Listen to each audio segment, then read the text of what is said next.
Oh my goodness. Okay, well, I was not expecting to do this nearly at 5 a.m., but I woke up to find that we have an update. After thinking, well, they didn't update it last night, so you know what, I'm just gonna go to bed. So 3.10 is now available from your storefront page. Go check it out on Google Play or iTunes or the Windows storefront. Wait, no, that's not right. Anyways, guys, let's take a look at the new refines, the new characters, and, of course, that new free-to-play unit you're going to be getting. Are you ready? Alrighty, let's dive on in. So, let's start off with weapons, and I'm just going to tell you right now that there's one character that kind of got a bit of a generic weapon upgrade, but that's not a bad thing. It's always something a little bit more fun when it's a bit more simple. So, Frederick got a hammer with a little bit more might, and when you actually go in to refine it, well, what do you know, he happened to get Death Blow, which is a solid addition to this. It's not going to be crazy, it's not something completely new, but it is something that I think Frederick will make great usage out of. And I'm sure a lot of you Freddy Bear fans out there will probably make something amazing out of it as well. I just, you know, hey, a new armor killer, right? Right? We can hope. Simplicity, folks. At least it isn't 3 paragraphs long, and I'm saying that because of what we're getting into next. Anyways, alright, so let's move on to Hawkeye. Now, Hawkeye, he just got a slaying weapon that is, you know, a different name. A little bit more might, of course, 16 instead of 15, blah-de-blah-de-blah. But Guardian's Axe, when you actually improve it, refine it, it also gets a lull ability. In this case, lull attack and defense. And what that does is that during combat, no matter what, attack and defense -3 to the foe. So essentially, this makes the Guardian's Axe more of a 19 might weapon in that way, and it also, of course, nullifies any bonuses to attack and defense from things like fortifies and rallies during combat too.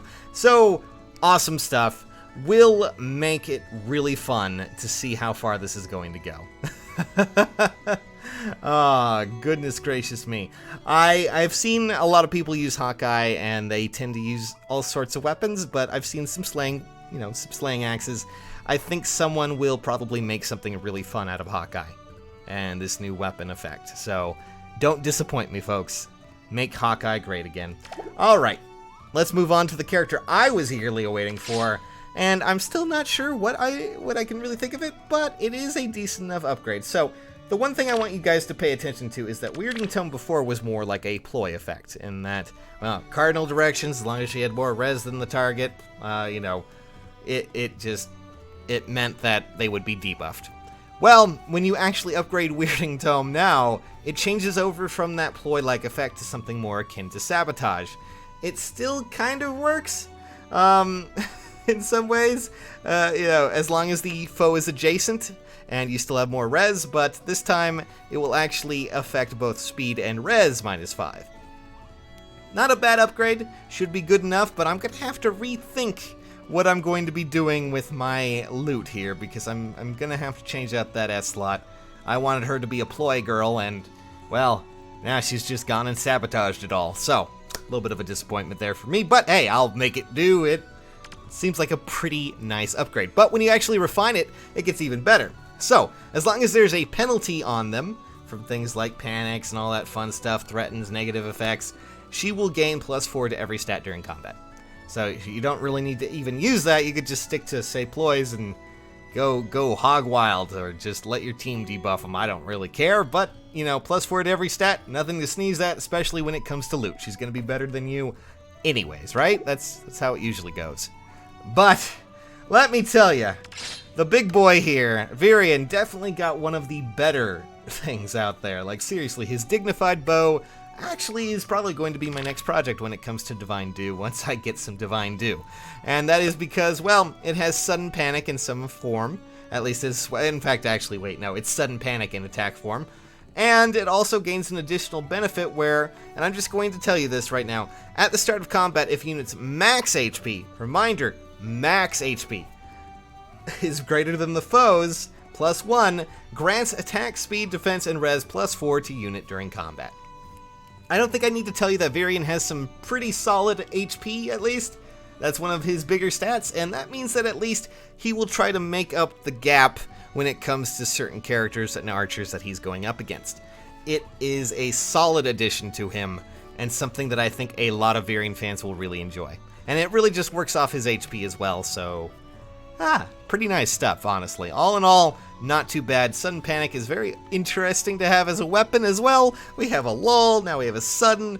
It's just gonna be kind of spooky, but get it? Because it's hollow. Anyways. Alright. Let's just move on from there, guys. Let's actually talk about the new characters we're getting, shall we? So, I will tell you that since it's so early in the morning, we don't really have too many people, you know, going hog wild here, but let's just see the new stat page that I made. It's not the greatest, but we'll talk about the new characters that are coming out. So, I just want to warn you though, green means that they have a super boon, red means that they have a super bane in that stat. So therefore, Ilyana has a super bane in HP and defense, but a super boon in attack. So you get the idea. And based on what I'm seeing, that's definitely going to be a really nice option for her. Granted, 23 speed is not necessarily the greatest. It's just kind of, she's still going to be doubled quite a bit, but she has a solid enough defensive, you know, stat line, at least when it comes to res, and she can really hit hard. Reminder, she is a tome unit, guys, so 38 attack is quite high, and getting a super boon in that, whew, it's going to be great. Now, Dozla. Dozla was a character that, you know, I was wondering how fast he was going to be because he did end up doubling that Troubadour in the actual cutscene, and we now know that he has 29 speed, which is not bad for an armored unit. It means that at least he won't be doubled by some of the more speedy units who tend to double armored units. A lot of you guys are like in the, you know, teens when it comes to speed, but he does have a Bane in it, which means, yeah, you know, you maybe if you want to avoid it, I'm not too sure, but you know, either way, a super boon in attack, also has 38 attack, which is just quite high for an armored, you know, ranged unit. Very close, somewhat better than Winter Cecilia in this regard. Has a bit better stat lineup in that ways. The only thing I think he is lacking is in res, which, yeah, oh well, that's just how it is. Not too bad. Pretty substantial, honestly, for Dozla. I'm actually quite surprised to see him get some pretty good attack range there. Goodness gracious me. And reminder, guys, all of their weapons are Fury, except Hector there. So, speaking of Hector, by the way, he has a super boon in attack because, yes, we need that. We needed that in this game. You thought maybe you'd be shocked by the changes there, but no. 41 attack and then you just go up and get him to 45? God damn it, this is ridiculous. Granted, he also has a super bane in speed. He will be suffering from some, you know, problems with doubling if he happens to end up in there, but 39 defense, nearly 40, absolutely outrageous. You've already kind of seen that, so we don't really need to go down his stat lineup. Now, let's talk about La Rochelle. Now, La Rochelle, a little bit disappointed in her. Little tiny bit, because, well, her attack stats are fine. 36, 34 is not bad at all, but it just kind of feels a little bit awkward considering this, you know, that I thought maybe we'd have a new generation of, you know, actual horse units when it comes to the BST, but it seems they're sticking to that 150 mark pretty highly, and I don't think they're ever going to change it right now. Still, nonetheless, has a decent enough stat spread, but not exactly the most amazing. That's all I can really say there. But again, Fury weapon, so hey, I think those stats will go up. Granted, so will her, you know, her HP will go down, but I think you guys can work with that, right? Right? Ah, well. Alright, let's talk about Rolf, since he is going to be your next free unit from the Tempest Trials. He's quite a fun little lad, but, well, he also has some pretty good fodder for us. So here is what you're going to be getting when you go into Halloween Rolf from the newest Tempest Trial. So, Candle Wax Bow, exactly what we thought it was going to be. It is a Fury weapon, just the same, which means that everyone's going to be killing this precious child when it comes to bow units now. Oh god, that poor guy, and he just made his, you know, there's Boyd. He's a pumpkin. Also shove, Desperation 3 at 5 stars, and Odd Speed Wave at 4, which makes him a solid enough unit when it comes to, well, I guess, fodder. obviously. But with stat lineup, there is a little bit of a technical hitch here. He's very, very close to Louise in some ways. Louise has more resistance, but Rolf has a little bit less attack and a little bit more speed. 36 speed is not bad for him. He actually has some solid bulk at 28 too. So therefore, it's just kind of like Valentine's Roy in a way, but, you know, more bulk and a little bit more speed. Actually, a lot more speed. That poor Roy's just slow as dirt at times, but, well, that's what you get when it comes to this character.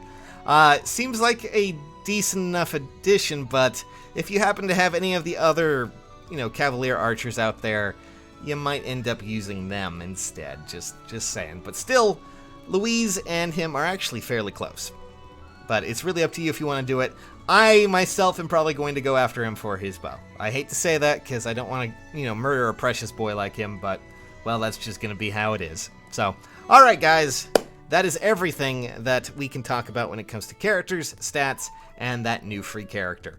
Are you going to be foddering off our poor Rolf, or are you going to be trying to keep him and make him into a special boy that you will love and cherish forever and always? Do tell me in the comments. Now, alright, I'm going to be heading out for tonight. I am very, very tired, and while we're here, you know what? I don't have any actual, like, yeah, oh god. I was hoping I actually had a summoning thing, but I don't, unfortunately. I redeemed those already. Drat. Alright, guys. So, as always, thanks for watching, and if you enjoyed this, maybe leave a like, maybe subscribe. I don't know. Either way, we cover all sorts of hero stuff here, as well as a bunch of other stuff coming up. So, catch you nerds on the flip side. Bye-bye.